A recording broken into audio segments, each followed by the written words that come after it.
अब कई भक्त ये ना सोच लें कि सार नाम भी मिल गया, सारा कुछ हो गया, हमारी बनगी बात नहीं। चैनल को सब्सक्राइब करके बेल आइकन को दबा के ऑल द प्रेस कर दीजिएगा, ताकि इस तरह से जितने वीडियो बनेगी सबसे पहले नोटिस आपको। कबीर साहब कहते हैं, पाकी खेती देख कर गर भाइयों मत किसान, अब हो झोले बहुत हैं भाई घर आले तब जान। पाकी खेती देख कर गर भाइयों मत किसान, अब हो झोले बहुत हैं भाई घर आले तब जान। हे किसान, खेत में पक्की खेती को देखकर फसल को अभिमान मत करना, अभी बात बनी नहीं, ना जाने कब ओले गिर जा, आग लग जा, कोई चुरा ले जा चोर, कहते तेरे घर आले तब संतोष करना। तो इसी प्रकार नाम भी मिल गया, सतनाम भी मिल गया, सार नाम भी मिल गया, और फिर अभिमान हो गया, चोर लिया आपका, वह बिजली गिर गई, ओले पड़ गया आपका, यानी यहाँ से हट गया मन, फिर आपके पास कुछ नहीं बचेगा। यानी धन तो आपका रहेगा, लेकिन वो काम रह गया, सतलोक नहीं जा सकते, घर नहीं जा सकते। फिर आपके साथ क्या बुरी बनेगी, पूंजी आपकी और मालिक काल होगा। ये पूरे विश्व में यानी चारों युग में ये समय है जिस समय आप चार्ज होते हो शास्त्र अनुकूल भक्ति साधना से। चौथे युग का ये प्राइम टाइम है। पिछली पीढ़ी जो 5505 कलयुग बीत जाता तभी स्टार्ट होता है, और ये हजारों वर्षों तक चलेगा। इसमें जो विधिवत भक्ति करके मर्यादा में रहकर इस आखिरी सांस तक और सही भक्ति करके चले गए, वो चले गए, वो निकल गए। फिर जो रह गए बकवाद करके, किसी कारण से अभिमान से छोड़ गए, ना आए सो बकवास कर, तो उनके पास पूंजी तो वह नौकी नो रहेगी पर पार नहीं हुए। फिर आप काल के अधीन हो गए। उन्हीं में से जो ब्रह्मा विष्णु महेश बने बैठे हैं, ये वही अज्ञान आत्माएं थी जो इस समय को चूक गए, भक्ति भी करके रह गए नौके। अब इनके साथ क्या बनेगी, ब्रह्मा मरेगा, ब्रह्मा जी की मृत्यु के उपरांत ये तो अलग योनियों में चला जाएगा, कुत्ता गधा सुअर बनेगा। दूसरा ब्रह्मा उन्हीं चार्ज पहले वाले स्टॉक रखता है, ये काल यहाँ के स्वर्ग में रखा हुआ है, उनमें से ब्रह्मा पैदा कर लेगा अपनी पत्नी से, उसका नाम ब्रह्मा रख देता है, जीव आत्मा और होती है। फिर विष्णु मरेगा, 7 ब्रह्मा की मृत्यु के उपरांत ये विष्णु गधा बनेगा, दूसरा पुण्यात्मा तुम्हारे में से विष्णु बना देगा। फिर 7 विष्णु के बाद शंकर की मृत्यु होगी, उसके बाद नया शंकर इन्हीं पुण्यात्माओं के पुनों से वहाँ बनाएगा, और फिर इन पुनों का स्वर्ग में राजा बना कर ब्रह्मा विष्णु महेश और देवता बना कर सत्यानाश करावेगा, सारा पूंजी लुटवा देगा, तुम्हें कंगाल कर देगा और पटक देगा पृथ्वी पर। परमात्मा ये याद दिलाना चाहते हैं, ये दास आपको ये बताना चाहता है कि ये फाउल पॉइंट भी याद रखना, केवल साधना के साथ साथ ये मर्यादा भी रखना। जैसे माता गर्भ को रखे यत्न बनाए, ठेस लगे तो छन्न हुए तेरी ऐसे भक्ति नसावे। जैसे किसी बहन को गर्भ रहता है, वो कितनी चिंता होती है उसको कि मेरा लाल, मेरा बच्चा भगवान ने दया बख्शी है, कहीं खराब ना हो जाए, उसके लिए कितनी सावधानी बरतती है। ऊंचे नीचे पर पैर ना रखा जा, ऐसा कोई वस्तु ना खा लो मेरा गर्भ खराब हो जाए। ऐसा कोई सोते समय भी रात को करवट लेती है, तब भी सोचती है हे भगवान, उधड़ के फड़क के उठती है कहीं बच्चे पर दाब तो नहीं आ गई। तो ऐसी सावधानी जो माँ बरतती है तो वो लाल प्राप्त कर लेती है, वो बच्चा प्राप्त करती है। तो इसी प्रकार आपको वचन की शक्ति से आपके अंदर लाल बनना शुरू हो गया, ये भक्ति का लाल है, और आपने इतनी सावधानी करके इसको सफल करना होगा। जैसे माता गर्भ को रखे यत्न बनाए, ठेस लगे तो छन्न होवे तेरी ऐसे भक्ति नसावे। तो इस प्रकार आप जी ने इस ज्ञान को समझना है। और जैसे परमात्मा कहते हैं कितने दयालु हैं ये, कि जो भक्त रह गए उन ज्ञान तो सुनाता ही है, दास रह रह करके ऐसे तुम्हारे साथ गलतियां बनेगी, धोखे बनते हैं ऊपर। जब तक आप गुरु से के साथ रहोगे तो तब तो दास आपको साथ लेकर जाएगा सतलोक में, परमात्मा आएगा दास के रूप में। जब तक जिसका कनेक्शन सही है, और फिर आपके साथ धोखा देगा काल, जिसका कनेक्शन यहाँ से कट जाएगा उसके पास भी इस दास के रूप में काल आएगा और उसको उठाकर अपने खेमे में ले जाएगा। वहाँ धोखा होगा उसके साथ। उसके लिए क्या है कि आपका कनेक्शन यहाँ बना रहे अंतिम सांस तक, और फिर उसका एक तरीका बता रखा है आपको और याद रखना ऐसे समय में। लेकिन उस समय तो तुम्हारी पार बसाएगी नहीं, क्योंकि आप यहाँ से कट चुके हो उसके खेमे में। हो जो जैसे समुद्री जहाज है, दास से उपदेश लेकर कबीर जी की शरण में आ गए तो आप समुद्री जहाज में बैठ गए, और इस पूरे विश्व में सारा काल भरा है और इसके ऊपर एक है ये जहाज समुद्री। इससे जो नीचे उतर गया वो तो डूबेगा। जहाज से नीचे उतरा तो जल है, डुबोन वाला ही है। तो यहाँ से जो गया वो तो डूब गया, वो नहीं फिर बच सकता। इसलिए आप जी ने ये सावधानी बरतनी है कि यहाँ से आप बाहर गए तो सारे काम में बिगड़े हैं, तो फिर नहीं बाहर पड़ेगी। जब तक आप इसमें हो फिर वह बात आपका असर होगी नहीं। आप तो पार हो ही रहे हो, जहाज में बैठे हो, निकल जाओगे इससे बाहर भवसागर से। तो जिस समय आप यहाँ से चलोगे आप तो कनेक्टेड है, तो सही रास्ते से जाके त्रिकुटी पर पहुंचोगे। त्रिकुटी पर जाकर फिर 3 रास्ते बन जाते हैं। उसी त्रिकुटी पर काल का भी पूरा तामझाम है, वो भी धोखा देता है, इसी रूप में खड़ा हो जाता है। एक पॉइंट ध्यान रखना वहां पर, उस समय आप सतनाम का सिमरण शुरू कर देना। सारनाम भी आपके पास होगा, सारनाम वो इकट्ठा ही हो जाता है, फिर तो तीनों मंत्र इकट्ठे चलते हैं। उस समय सिमरण जरूर करना, गुरु जी के चरणों में दंडवत प्रणाम करते। वहां जाकर आप देखोगे दास के रूप में भगवान मिलेंगे, कबीर जी, परमेश्वर जी। और वहां जाते दंडवत सभी करते ही है, तो दंडवत करते समय एक सिमरण अवश्य करना चाहिए। आप जब भी सिमरण करते हो एक सिमरण अवश्य करो सतनाम का, 10 सेकंड में हो जाता है। और फिर उठे, जब देखोगे एज इट इज हैं तो गुरु जी हैं, और नहीं तो फिर आपको दिखेगा, अन्य को नहीं दिखेगा जिसने सिमरण किया है। तो उसका फिर तो आप जब देखोगे कि उस काल होगा पर दास के रूप में, तो उसका चेहरा बदला होगा। तो आप अपने आप सावधान हो सकते हो वहाँ पर भी। लेकिन वहाँ बनेगी कुछ नहीं, थारी बसाओगी कुछ नहीं, वो तो पकड़ के फिर ले ही जाएगा। क्योंकि यहाँ से जो कनेक्शन कट गया वो फिर आगे काम नहीं करेगा। तो इसलिए आपसे को सावधान रखने के लिए करें। तो फिर काल क्या करेगा, वो गुरु रूप में, दास के रूप में धर्मराज के पास ले जाएगा। अकाउंट करो जी जैसे ओरिजिनल का होता है, और वहाँ से उसका करवा कटपट कि जी विष्णु लोक में चल। क्योंकि आप जो पहले मंत्र में जाप करते हो, 7 मंत्र में से 5 नाम इन्हीं देवताओं के हैं। गणेश जी का, ब्रह्मा सावित्री जी का, विष्णु लक्ष्मी जी का, और शिव और पार्वती जी का, दुर्गा जी का। ये 5 तो नाम आपके पास है।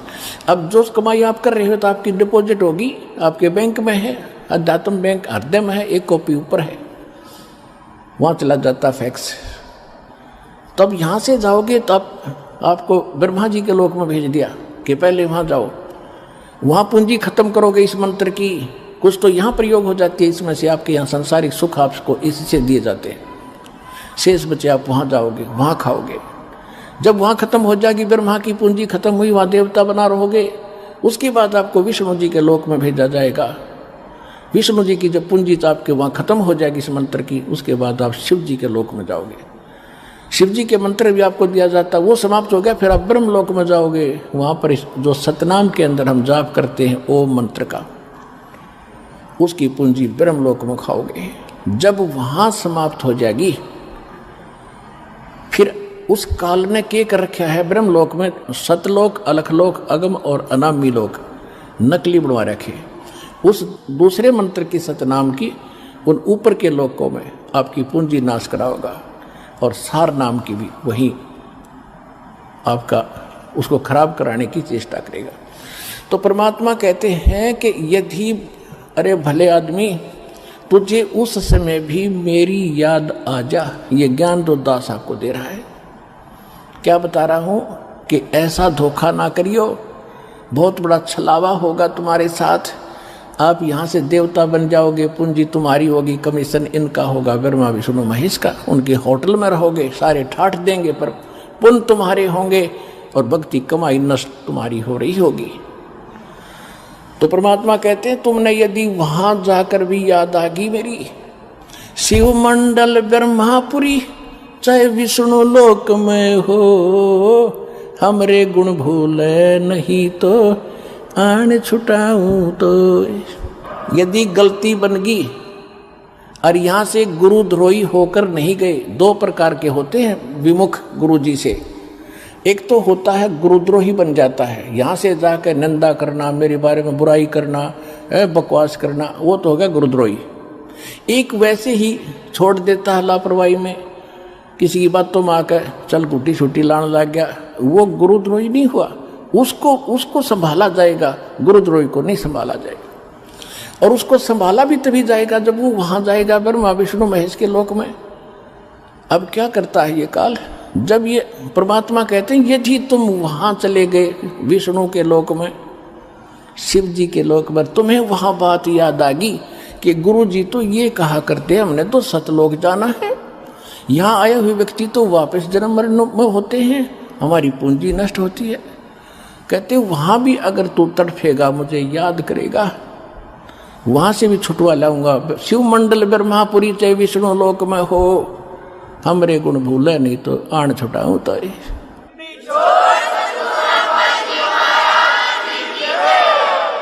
अब पुण्यात्माओं देखो, वो छुड़ाते लिए परमात्मा चले गए, दयालु हैं, उनका किसकी हिम्मत, छोड़ो भाई इनको। लेकिन अब आपको कहाँ ले जाएंगे वो? परमात्मा ने एक ब्रह्मांड में एक मिनी सतलोक बना रखा है। जैसे प्रत्येक देश में एक राजदूत भवन होता है, ऐसा मालिक ने एक जगह बना रखी, वहाँ खुद रहते हैं, वो मिनी सतलोक है। उनको जो ऐसे हैं पुकार कर लिया, हाथ जोड़े रोए, उनको परमात्मा वहाँ रख लेते हैं। कहाँ पर? उस मिनी सतलोक में। वहाँ उनकी पूंजी खत्म नहीं होती, वहाँ भगवान के दरबार से सब कुछ मिलता है। जैसे यहाँ आगे, यहाँ पुण्यात्मा आपको भी मालूम है आप कितना दान करते हैं और कितने प्रतिशत भगत यहाँ दान कर रहे हैं, और 80% बेचारे किराया लेकर आते हैं और बाकी यहाँ भोजन खा रहे हैं, उनका कुछ खर्च ही नहीं हो रहा।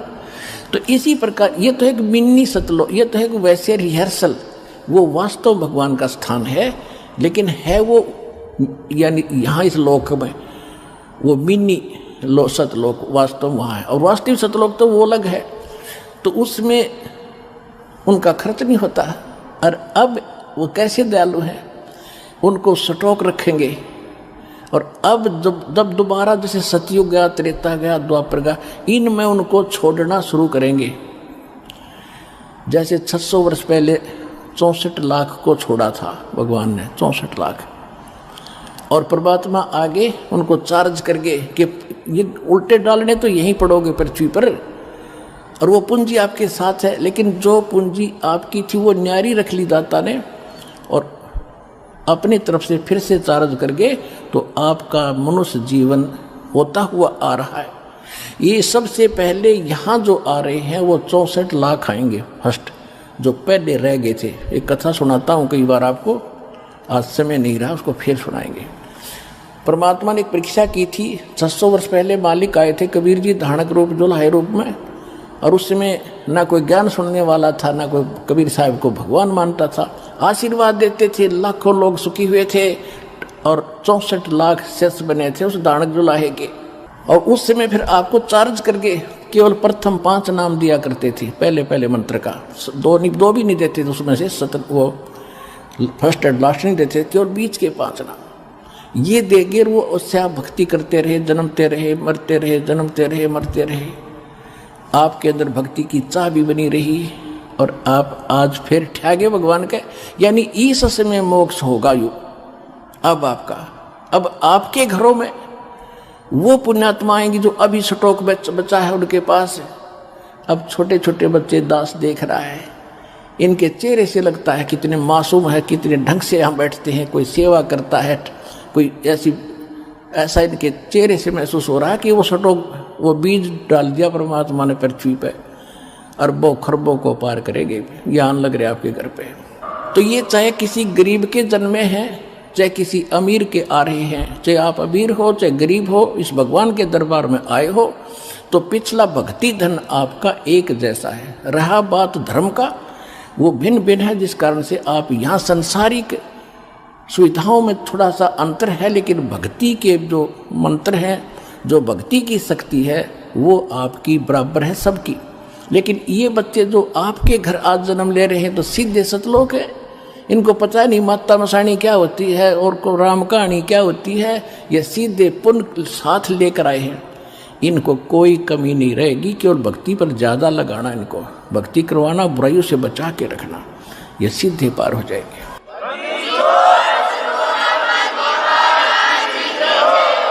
तो ये सभी मिलकर जो 64 लाख हैं, ये पहले ये होंगे, फिर पूरे विश्व में ये जाएगा ज्ञान। पूरा पृथ्वी पर परमात्मा की भक्ति उसके बच्चे किया करेंगे। अपना आत्मा वो भक्ति बनेगी कैसे? कितनी श्रद्धा, कितनी आस्था अपने बनानी पड़ेगी, तब जाकर ये बात सिरे चढ़ेगी। कैसे? लागी का मार्ग और है, लगे चोट काल जाकर के, लगे चोट काल जाकर के, लगे चोट काल जा करके, लागी का मार्ग और है, लगे चोट काल जा करके। कहते हैं जब भगवान की लगन लगेगी, लागी लगन, हृदय में एक न्यारी कसक उठेगी, न्यारी कसक उठेगी, और उस भाव से जो भक्ति बनेगी वो सिरे चढ़ेगी। एक ऊपरले मन से भक्ति और भाव दान करने से लाभ नहीं होगा। क्या क्या बताते हैं? इस परमात्मा के पाने के लिए राजाओं ने राज त्यागे, कैसी कैसी कठिन साधनाएं की, पर बात नहीं बनी। लागी का मार्ग और है, लगे चोट काल जा करके, लगे चोट काल जा करके, लगे चोट काल जा करके, लागी का मार्ग और है, लगे चोट काल जा करके। करकड़ा क्या अर्थ होता है? कबीर साहब कहते हैं कि जिस समय आप भक्ति में लौलीन हो गए, आपकी ऐसी दशा बन जाएगी। कबीर वैद बुलाइया और पकड़ के देखी बाँ, वैद न वेदन जाने ही मेरा करक कलेजे माँ। होय होय। कहते हैं घर वालों ने सोचा कि बेटा किस मर्द ने खा लिया, यो ढंग से ना बोलता किसी से, ना ढंग से रहता, अकेला रहता है, कोई खुशी मनाता नहीं है, कि रोग ने ग्रस्त कर लिया इसको। वैद बुला लिया, डॉक्टर, और बाँ पकड़ के देखा करते, नाड़ी के वैद होते थे। कहते उस वैद ने मेरे जो वेदन है, मेरा जो दुख है, मेरा जो कसक है, करक है, मेरा जो रोग है, वो समझ नहीं सका। क्यों नहीं समझ सका? क्योंकि वो तो मेरा कलेजे में करक लाग रही भगवान के नाम की। कबीर वैद बुलाइया पकड़ के देखी बाँ, वैद न वेदन जाने ही मेरा करक कलेजे माँ। उस भगवान की कसक है।